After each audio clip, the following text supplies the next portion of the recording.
YouTube ఛానల్లో చూస్తున్న ప్రతి సహోదరి సహోదరులకు వందనాలండి. దేవుని ఎరగనప్పుడు, యేసు ప్రభు తెలియనప్పుడు నా పేరు సత్యనారాయణ చారి.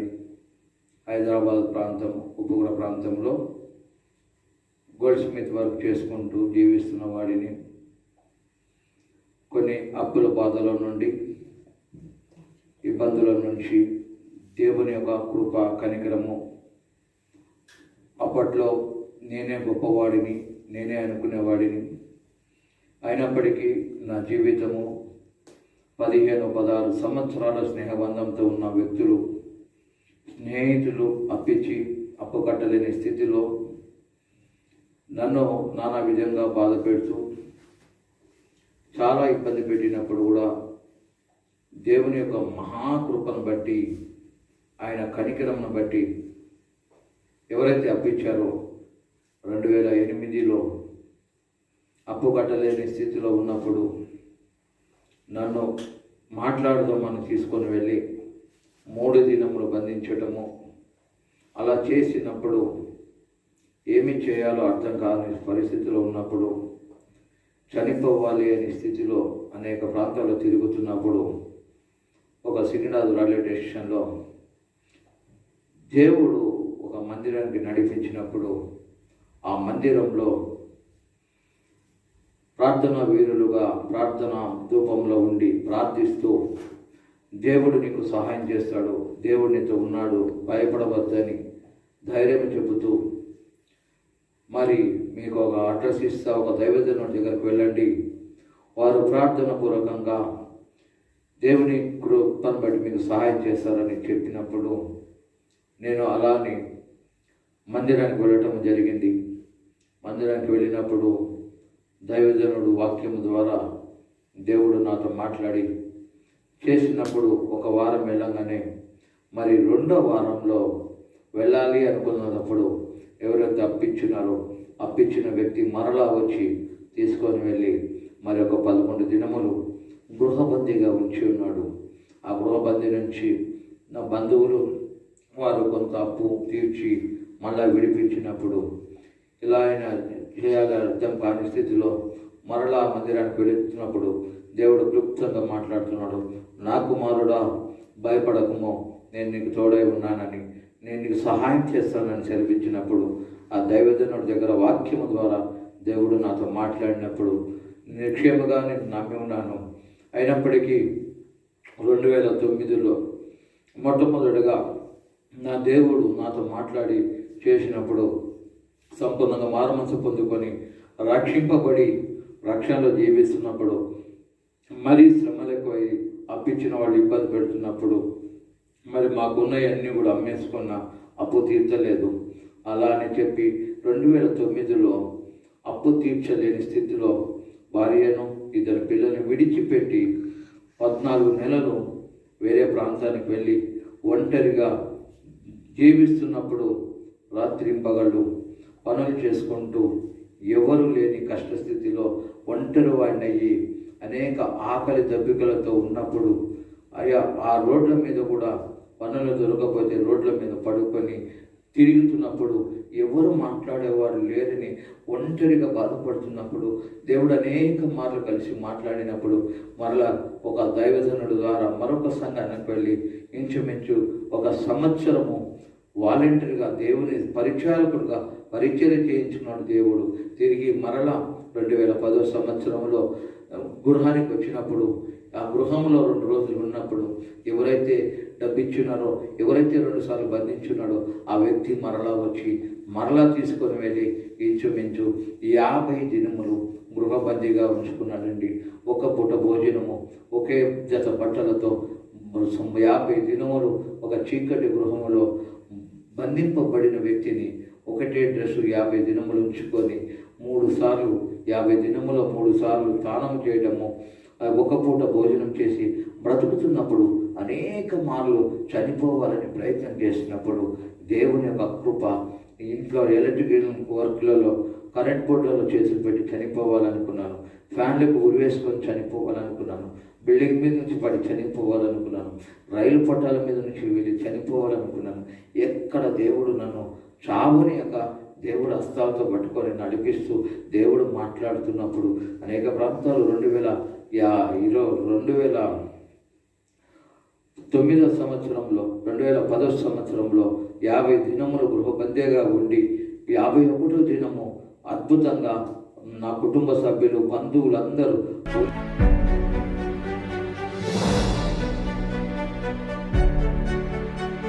పోలీసు కేసు పెట్టి పోలీసుల ద్వారా విడిపించాడు.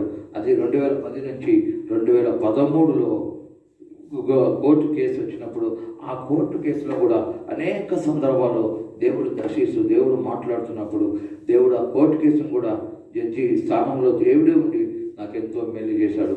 అదేవిధంగా 2013లో అలా జరిగినప్పుడు 2014లో చిన్న పని చేసుకుంటూ చిన్నగా పనులు చేసుకుంటూ పని ఆఫ్ చేసిన వాడిని దేవుడు మరలా పనులు చేయించుకుంటూ దేవుడు పని చేసుకోవడానికి ఆరోగ్యమును శక్తిని ఇస్తూ దేవుని యొక్క కృపను బట్టి నడిపిస్తున్న సందర్భంలో అదేవిధంగా దేవుని యొక్క మహాకృపను బట్టి 2014-15లో ఒక దైవజనుడు గొప్ప దైవజనుడు వచ్చి, నానా నీవు దేవుని పని చేయాలంటున్నాడు, దేవుని సేవకుడుగా నేను నడిపిస్తా అంటున్నాడు, నీవు పని చేయాలి, దేవుని పని మాత్రమే నువ్వు చేయాలి అని ప్రోత్సహించిన దైవజనుడు హైదరాబాద్ ప్రాంతంలో ఫలకనమ్మ ప్రాంతంలో ఉన్న దైవజనుడు సొలొమన్ రాజు గారు నాకు ప్రార్థన చేసి దేవుడు నిన్ను దేవుని పనికి చేయమని అంటున్నాడు, దేవుని సేవకుడుగా దేవుడు నిన్ను పిలుస్తున్నాడు, నువ్వు పని చేయాలని చెల్లించినప్పుడు 2016లో మాస్టర్స్ ట్రైనింగ్ తీసుకొని అదేవిధంగా 2016లో ఉప్పుగూడ ప్రాంతంలో అద్దె గృహంలో ఉంటూ 2016 నుంచి 2023 వరకు ప్రతి శుక్రవారము ఉదయకాలము పనికి వెళ్ళి సాయంత్రం వచ్చి పరిచయం చేసుకుంటూ ఆదివారము మన సంఘానికి వెళుతూ అలా చేసుకుంటూ ఇంచుమించు 2019 వరకు చేయగా 2019 సంవత్సరము నా కుమారుడా నా దైవజనుడా సంపూర్ణ సేవకురమ్మని సెలవిచ్చినప్పుడు 2019 అక్టోబర్ 20 తారీఖు సంపూర్ణ సేవ చేస్తూ ప్రతి ఆదివారపు ఉదయకాలపు ఆరాధన, సాయంకాలపు ఆరాధన, ఆదివారం 2 ఆరాధనలు, శుక్రవారం ఉపవాస ప్రార్థన కూడిక, సాయంత్రము ఒక ఆరాధన జరిపిస్తూ అనేక ప్రజలు అన్యులు యొక్క మందిరానికి వచ్చి వారి పరిస్థితిని బట్టి మాకు ప్రార్థన చేయండి, మా కొరకు ప్రార్థన చేయండి అన్నప్పుడు అనేకలు అనారోగ్యాలతో ఉన్నవారు స్వస్థత పొందారు, అప్పుల బాధల్లో ఉన్నవారు విడుదల పొందారు. దేవుడు అనేకుల్ని బాగు చేశాడు, అనేకులకి ఆశీర్వకరంగా ఉంచాడు. అదేవిధంగా 2020లో కరోనా టైంలో కరోనా వచ్చి మొట్టమొదట కరోనాలో 15-20 రోజులు కరోనా వచ్చి 20 రోజులు ఇంటి నుంచి లెక్కున్నప్పుడు కూడా దేవుని యొక్క కృపను బట్టి అనేక ప్రజలు ఆ కరోనాలో కూడా ఆరాధన నడిపించాడు. దేవుడు అనేకులు బాగు చేశాడు. 2021లో కరోనా సమయంలో కూడా తల్లిగారికి కరోనా వచ్చినప్పుడు కూడా తనకు కూడా ఇంచుమించు 70 సంవత్సరాల వయసు గల తల్లికి కూడా కరోనా వ్యాధి నుంచి సంపూర్ణంగా విడుదలిచ్చాడు. నాకు నా భార్యకు 2 కుమారులు ఉన్నారు, తల్లిగారు ఉన్నారు, వారందరికీ కాపుదల ఉండి 2019 నుంచి మొదలైన సంపూర్ణ సేవ 2023 వరకు అనగా 2016 నుంచి మొదలైన సేవ 2023 అనగా 7 సంవత్సరాలు ఉప్పుగూడ ప్రాంతంలో సంపూర్ణంగా సేవ చేస్తూ పని చేస్తూ సంపూర్ణ సేవలో అద్దె గృహంలో నడిపిస్తున్నప్పుడు దేవుని యొక్క మహాకృపను బట్టి జిల్లాలో ప్రాంతంలో 200 గజాల జాగలో ఇల్లు మందిరము గొప్పగా బహుమానంగా దేవుడు ఇచ్చాడు. అదేవిధంగా ఇప్పుడు మేము మందిరంలో సేవ చేస్తున్నప్పుడు అనేక సందర్భాలలో అనేక ప్రజలు వస్తున్నారు, ఆదరణ లేకున్నారు, బలహీనులు ఉన్నప్పుడు దేవుడు మాట్లాడుతూ ఉన్నాడు. ఏమని ఈ 42వ యెషయా గ్రంథంలో నుంచి దేవుడు మాట్లాడుతున్నాడు, ఇదిగో నా సేవకుడు అని సెలవిచ్చినప్పుడు ఆ యొక్క సందర్భాలలో దేవుడు నాతో మాట్లాడిన ఆ విధంగానే నేను ముందుకు వెళ్తున్నప్పుడు ఏమి చేయాలో వాక్యం తెలియదు, దేవుని యొక్క మాట తెలియనప్పుడే దేవుడు మాట్లాడి ఉన్నాడు. మరి ఈరోజు సంపూర్ణంగా సేవలు చేస్తున్నప్పుడు ఆ వాక్యాలను బట్టి 42వ యెషయా గ్రంథము 42వ అధ్యాయంలో దేవుడు ఇచ్చిన వాగ్దానం బట్టి ఇదిగో నేను ఆదుకొను నా సేవకుడు, నేను ఏర్పరచుకొనిన వాడు నా ప్రాణప్రియుడు అన్నప్పుడు ఎంతగానో ఈ దీనుణ్ణి ఎందుకు పనికిరాని ఈ ప్రజలందరూ వెలివేసిన వాడిని ప్రభువా నువ్వే కనికరించి తండ్రి నువ్వు నన్ను చేస్తున్నావు అన్నప్పుడు నిశ్చయంగా 2010 సంవత్సరంలో ఈ విధంగా ఉన్నప్పుడు ఆ వాక్యం కూడా సెలవిస్తున్నది. 42 వచనంలో బంధింపబడిన వారిని చెరలో నుండి వెలుపలికి తెచ్చుటకును చీకటిలో నివసించు వారిని బందీ గృహంలో నుండి వెలుపలకు తెచ్చుటకును యెహోవానగు నేనే నీతి విషయంలో అన్నిటిలో నిన్ను పిలిచి నీ చెయ్యి పట్టుకొని ఉన్నాను. నిన్ను కాపాడి ప్రజల కొరకు నిబంధనగాను అన్యజనులకు వెలుగుగాను నిన్ను నియమించి ఉన్నానని సెలవిస్తున్న ప్రకారము ఈరోజు అనేక ప్రజలకు ఇది చేస్తున్నప్పుడు నేను దేవుడు ఒక ఆత్మతో దేవుని యొక్క పరిశుద్ధాత్మ ద్వారా అనేక దీనులైన వారు, అనేకులు అనారోగ్యాలతో ఉన్నవారు, అనేకులు బలహీనలు వచ్చి కూడా ప్రార్థన సహాయం కొరుచుడుగా ప్రార్థించగా ఎన్నో కుటుంబాలు బాగుపడేయండి ప్రభువు సహాయం చేశాడు. అదేవిధంగా తెలంగాణ రాష్ట్రంలో, ఆంధ్ర రాష్ట్రంలో, తమిళనాడు ప్రాంతంలో, హిందూపుర ప్రాంతంలో, కడప ప్రాంతంలో దేవుడు అనేక గృహాలు ఇచ్చున్నాడు. ఎందరో ప్రార్థన చేస్తూ తెలంగాణ కామారెడ్డి ప్రాంతంలో కూడా అనేకులు ప్రార్థన ద్వారా స్వస్థత పొందారండి. ఫోన్ల ద్వారా స్వస్థత పొందారు. కానీ ఫోన్ల ద్వారా దేవుడు చేస్తున్న కార్యము దేవుని విశ్వాసంతో దేవుని నమ్మకంగా మనం చేసే ప్రతి పని దేవుడు మనకి సహాయం చేస్తాడు.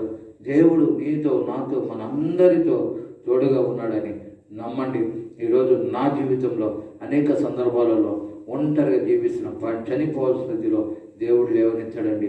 అదేవిధంగా నా చిన్న కుమారుడు జీవితంలో కూడా అనేక సందర్భాలలో చదువు విషయంలో సహాయం చేస్తూ ఇంటర్ డిగ్రీ చదివేటప్పుడు కొన్ని సందర్భాలు ఏమైనా తెలియదు, తను చనిపోతాడేమో అనుకున్నాము.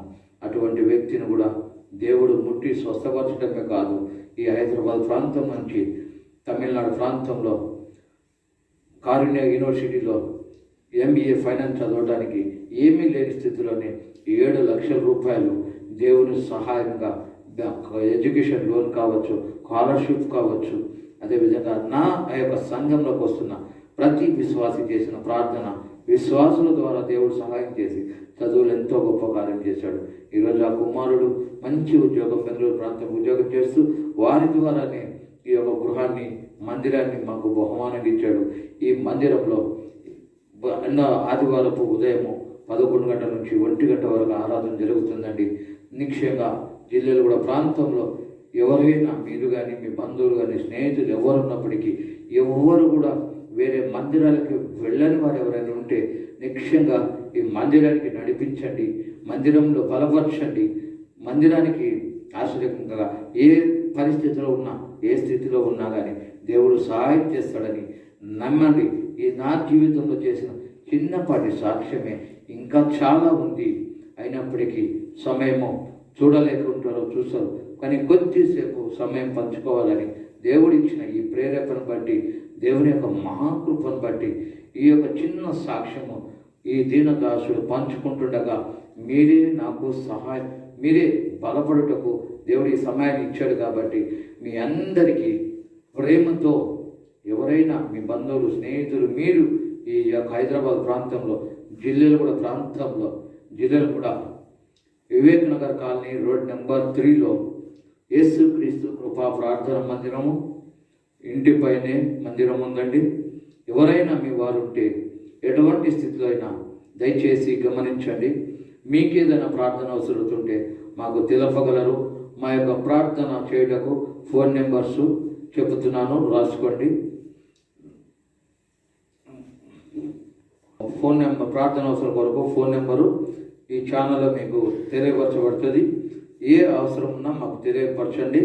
మరి ఒక చిన్న ప్రార్థన చేసుకొని సాక్ష్యం ముగించుకొని చేద్దామండి. ప్రతి ఒక్కరు ఛానల్ చూస్తున్న వారందరూ కూడా ప్రార్థన పాల్పంచుకోండి. పరిశుద్ధుడా, ప్రేమ స్వరూపైన దేవునికి వందనాలు ప్రభా. ఈ యొక్క సమయం ఆయన మీరు ఇచ్చిన విధానాన్ని బట్టి నా జీవితంలో చేసిన మేలులు కొన్ని ఆయన సాక్ష్యంగా పంచుకుంటుండగా అయ్యా, ఈ సాక్ష్యం ఎందరైతే వింటున్నారో వారందరినీ నాయన ఏ స్థితిలో ఉన్నప్పుడు కూడా చనిపోవాలనుకున్న వాళ్ళు, అప్పుల బాధలతో ఉన్నవారు, అనారోగ్యంతో ఉన్నవారు, ప్రభువా, ఏది లేదనుకొని తిరుగుతున్న వారిని, తాగుబోతులైన దాన్ని సాహసం మార్చగలవు ప్రభా. అయ్యా, ఎవరైతే వింటున్నారో వారి జీవితం మార్పు చెందాలి ప్రభా. ప్రతి బిడ్డను మీరు ఆశ్రయించండి. యేసుక్రీస్తు కృపా ప్రార్థన మందిని ఆశ్రయించి దీవించి బలపరచమని, ఈ చూసిన వారిని, నా సంఘస్థులందరినీ కూడా మీరు ఆశ్రయించి దీవించి బలపరచమని యేసుక్రీస్తు పరిశుద్ధంలో ప్రార్థిస్తున్నాం తండ్రి. ఆమేన్, ఆమేన్, ఆమేన్. ప్రైజ్ ది లార్డ్ అండి. అందరికీ దేవుని నామమున వందనాలు తెలియజేస్తూ సెలవు తీసుకుంటాను. ఆమేన్.